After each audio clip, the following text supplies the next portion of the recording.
Welcome back, everyone, for another deep dive. Mm. And wow, this one, the stuff you sent in is really something else. Yeah. We're talking Miyamoto Musashi. Oh, yeah. And specifically how he was able to stay so calm when he was in these confrontations. Right. And this all came from you guys sending in that YouTube transcript from Statue of Wisdom. Well, the thing that really strikes me about this is we're talking about a guy, Yeah. Musashi, who's known for winning 60 duels. 60.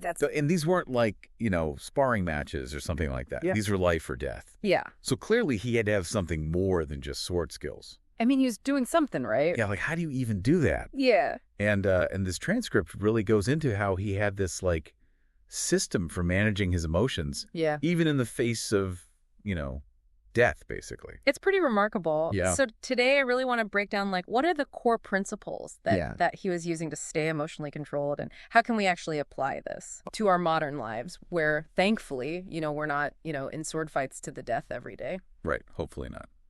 So, yeah, what was his secret? I mean, how did he do this? What can we take away from it?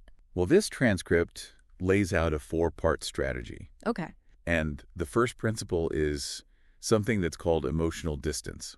Emotional distance. Yeah. Okay. Now, when you're in, any kind of confrontational situation, Mhm.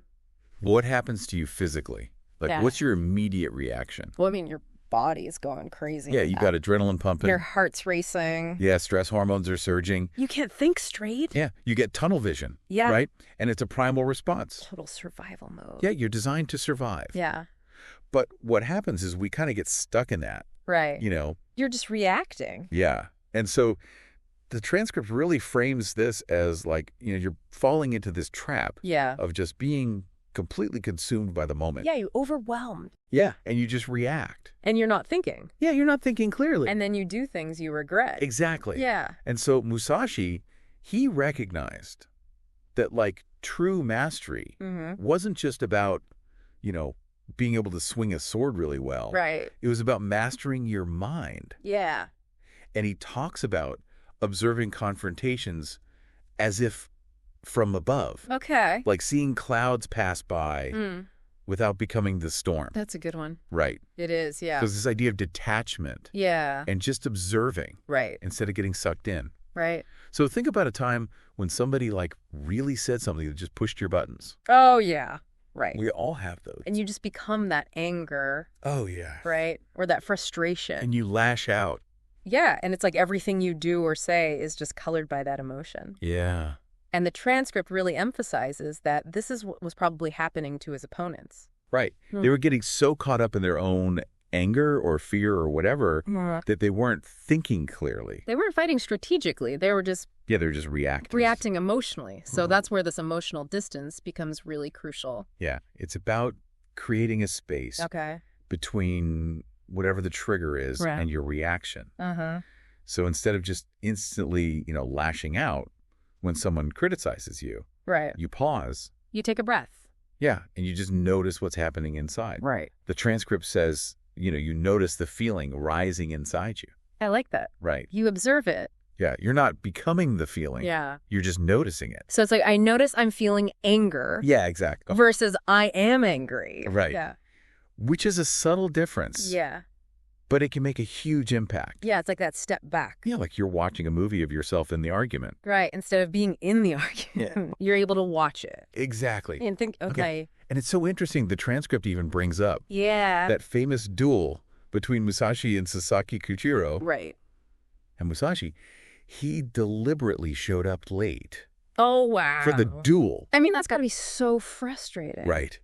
Like, can you imagine? Yeah. You're there, you're ready to fight, and the guy's just not showing up. It's like the ultimate power move almost. Yeah, it's a mind game. Yeah. And it's so fascinating because while Kojiro was probably fuming, Oh, yeah. I'm sure he was. getting more and more agitated, Yeah. Musashi was just like, chill. Yeah. He's like, I'm just going to wait. Right. It's all good. And by doing that, he was able to assess the situation more clearly. Right. He wasn't caught up in all that emotional turmoil.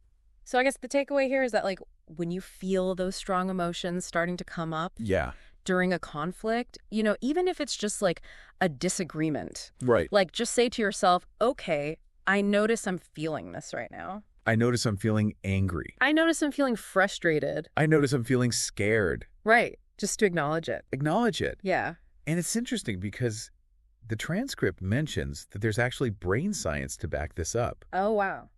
So like studies have shown that when you label your emotions, Okay. it actually activates your prefrontal cortex, which is like the more rational part of your brain. Okay. And that helps to kind of regulate the emotional centers. Right. So it's like your rational mind is stepping in. To calm things down. Yeah, to calm down the emotional fire alarm. I like that. And this is actually something that therapists use a lot Yeah. when they're helping patients deal with stressful experiences. Interesting. So yeah, it's not just like a fluffy idea. Right. It's actually rooted in how our brains work. Cool. Okay, so we've got this emotional distance. Yeah. We're creating that space. Right. What's next in Musashi's framework for staying calm? Okay, so the second principle is what he called foreknowledge. Foreknowledge. But it's also referred to as anticipatory awareness. Okay. And this isn't about reading minds or anything. Right. It's about understanding patterns Okay. in human behavior, especially in conflict. Right. And the transcript uses this really helpful analogy of like a chess player Okay. who's thinking several moves ahead. Right. They're not just guessing. Yeah. They're seeing patterns and they're anticipating Right. based on those patterns. And Musashi, he applied that same kind of strategic thinking Okay. to his interactions. Right. He understood that when people get angry Uh-huh. or they feel threatened, Right. they become more predictable. Interesting. Right. Because their options are limited. So you know what they're going to do. Yeah. And our bodies actually respond differently to the stress that we anticipate Oh, that's interesting. versus stress that's completely unexpected. So like if you're completely blindsided, that's when you get that like huge rush of adrenaline. Yeah. Fight or flight Yeah. just takes over. But if you see it coming, Right. you're more prepared. Yeah. Your brain can actually prepare itself Okay. and it releases smaller amounts of stress hormones. So you're not completely overwhelmed. Right. It can actually sharpen your focus instead. Interesting. Yeah. So Musashi would actually study his opponents. Yeah. The transcript talks about how he would gather information about their fighting techniques, Oh, wow. their temperament, you know, how they reacted under pressure. So this is going back to Kojiro again. Yeah. So when he's on that boat and he's carving that really long wooden sword, Right. that wasn't just like a random decision. Oh, yeah. That was calculated. He knew what he was doing. He knew Kojiro's fighting style. And he's like, okay, I'm going to need a longer sword. Yeah. He's thinking ahead. Wow, that's amazing. Yeah. So what can we do? Like, how do we use this foreknowledge? Right. So the transcript gives this really cool exercise. Before you go into like a tough conversation or a situation, Uh-huh. you ask yourself these three questions. Okay. First, what's this person's likely emotional state going to be? Okay, so think about where they're at. Yeah. Are they going to be stressed? Angry? Right. Second question is, what do they really want? What's their goal? Yeah. What's their objective? Okay. And then the third one is, what are the three most likely ways they might react Okay. to what I say or do?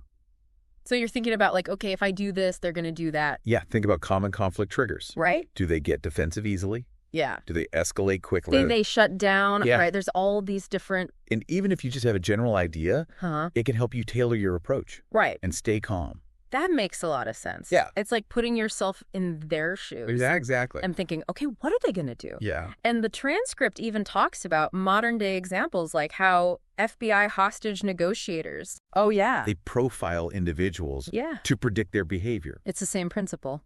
Wow. Right. That's wild. Yeah. Okay, so this anticipatory awareness, it sounds like it can really change the whole dynamic. Yeah, instead of being caught off guard, Yeah. you're prepared. You're ready. Yeah. And you can choose your responses deliberately. And stay calm. Yeah. Okay, so Yeah. we've got emotional distance. Yeah. We've got this anticipatory awareness. Uh-huh. What's the third element? Okay, the third one is strategic breathing. Oh, that sounds interesting. And this one's all about the breath. Okay. Musashi believed that controlling your breath was like the key to mental clarity. Especially, I'm guessing, when you're in a sword fight. Yeah, especially in combat. Yeah. And he observed that when people got scared or angry, their breathing would change. Yeah. It would become shallow. Right.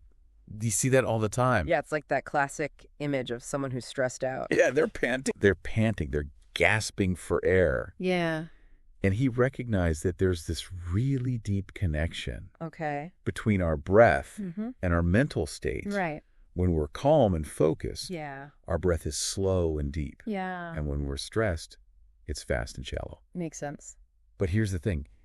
It works both ways. Oh, interesting. So if you change your breathing, Okay. you can actually change how you feel. Right. It's like you're sending a signal To your body. to your body and your mind. Hey, calm down. Yeah, exactly. So cool. And it has to do with your nervous system. Okay. So when you breathe rapidly, Uh-huh. it triggers your sympathetic nervous system, Which is? which is your fight or flight response. Right. Okay. But when you breathe slowly and deeply, Okay. it activates the parasympathetic nervous system, Okay. which is the rest and digest mode. Right. So it's like the opposite. Calming down. Yeah, it's calming down. So Musashi actually had a specific technique. Yeah, the transcript goes into this. Okay. So he would inhale deeply and slowly Okay. for a count of 4 4. through the nose. It's in the nose. Okay. Hold the breath briefly, Okay. and then exhale slowly and completely Uh-huh. for a count of 6 6. Okay. through the mouth. Through the mouth. And that longer exhale is really important. Oh, right. It helps to release tension. Like, Yeah. so we can use this today. Yeah, anytime you're feeling stressed, Just do that. yeah, like if you're in a meeting or an argument Yeah. where you're about to deliver bad news, You can just take a moment. yeah, just a few breaths, 4 in. 6 out. Okay. I'm going to try that. It's really powerful. Yeah. Okay, so to recap, Yeah. we've got emotional distance, Creating that space we've got anticipatory awareness, to prepare, and we've got strategic breathing. to stay calm. What's the final principle? Okay. What brings it all together? This one is purposeful action. Purposeful action. Okay. Musashi went into every conflict Oh. with a clear objective. Right. He wasn't driven by emotion. Okay. His actions were driven by this goal. So he's not thinking about I'm angry or I'm scared. He's thinking, Yeah, he's like, what am I trying to achieve here? what's my goal? Yeah, And the transcript even mentions the Book of 5 Rings, yeah, where he talks about not striking first right. and staying focused on the overall aim. Yeah, and it's so powerful because when you have a clear purpose, Okay. it changes everything. How so? Well, when you just react emotionally, Mm-hmm. you're basically playing on the other person's terms. Right. You're letting them control you. Yeah, you're letting them dictate how the interaction goes. Right. But when you're anchored to your objective, Okay. you take back control. You're in the driver's seat. Exactly. Okay. And we've all been in those arguments that just spiral out of control. Oh, yeah. You start talking about one thing, Uh-huh. and then it's like you're digging up old stuff. Right. It's like, and another thing. Yeah, and you're just trading insults. Yeah. And you've completely lost track of what you were even talking about. Yeah, you've lost sight of any real purpose. Yeah. And the transcript gives this really practical tip. Okay. Before you go into a potentially confrontational situation, Uh-huh. define your objective Right. in one sentence. Okay. Like, what is it that I'm really trying to achieve here? What's my goal? Yeah. Okay. And then keep repeating that sentence to yourself Oh, interesting. during the interaction. Okay, so even if things start to get heated, Yeah. you're like, okay, no, this is what I'm trying to do. Yeah, it's like a mental anchor Right. to keep you from getting swept away. By the emotions. Yeah. So purposeful action, then it's not about ignoring your emotions. No, it's not about suppressing them. Okay. It's about making sure they serve your purpose, Oh, I see. not the other way around. Right. You're using that calm Mm-hmm. that we've cultivated Right. through the other principles. To actually achieve something. This is really cool. So all these principles, they all work together. Yeah. It's not just like separate techniques. It's a system. It's a system. That's amazing. And what's so insightful about Musashi's approach is that Yeah. it connects to these deeper philosophical concepts, Mm. which the transcript touches on. Okay. So emotional distance, Uh-huh.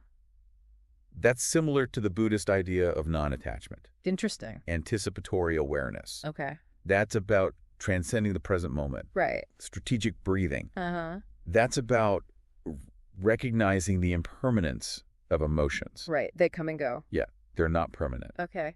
And then purposeful action, Yeah. that's similar to the Taoist idea of wu wei, Woo way. Okay. which is effortless action. Mm. So it's not about forcing things. Right. It's about aligning yourself with the natural order. It's like going with the flow. Exactly. And it's so crazy to think about how these ancient principles I know, right? are still so relevant today. It's crazy how relevant they are. In our world where it's like everything's so fast-paced Yeah, we're constantly bombarded with information. and everyone's always arguing online. Yeah. Social media just amplifies everything. It's like we need emotional control more than ever, Yeah. but we're practicing it less. It's ironic. It is. Right. Yeah. Because we're so quick to react. It's like that instant gratification. Yeah, and that can really damage relationships. Yeah, you say something online and then you're like, oh, I shouldn't have said that. Right. But the transcript says that when you can stay calm Yeah. amidst all this chaos, Uh-huh. you actually gain a huge advantage. Yeah. You see things more clearly. Right, you're not caught up in the emotion. Yeah. And you can make better decisions. Interesting. And you know what I was thinking about? Or Is that yeah. it's like when you're not constantly reacting to everything, Right. a lot of those conflicts just Yeah. kind of disappear. They just dissolve Yeah. because you're not engaging with them. So it's not about winning every argument. It's about choosing which ones to even participate in. Right. It's about knowing which battles are worth fighting. Yeah, that's a good way to put it. And sometimes the most powerful thing you can do is nothing. Yeah, walk away. Just let it go. This has been amazing. Yeah. Musashi's wisdom is so timeless. It really is. It's like a roadmap yeah, for navigating life. with more calm and intention. Exactly. Well, I hope you guys enjoyed this deep dive. Yeah. I hope you found some good stuff in there. Yeah, I know I did. Me too. So as you go about your day, Yeah. think about a recent conflict where you might have reacted emotionally. Right. And how could you have used Musashi's principles? Like emotional distance, anticipatory awareness, strategic breathing. and purposeful action. Which one resonates with you the most? Yeah, which one are you going to try and use today? I think that's a great place to leave it. Yeah, thanks for joining us, everybody. See you next time. Bye.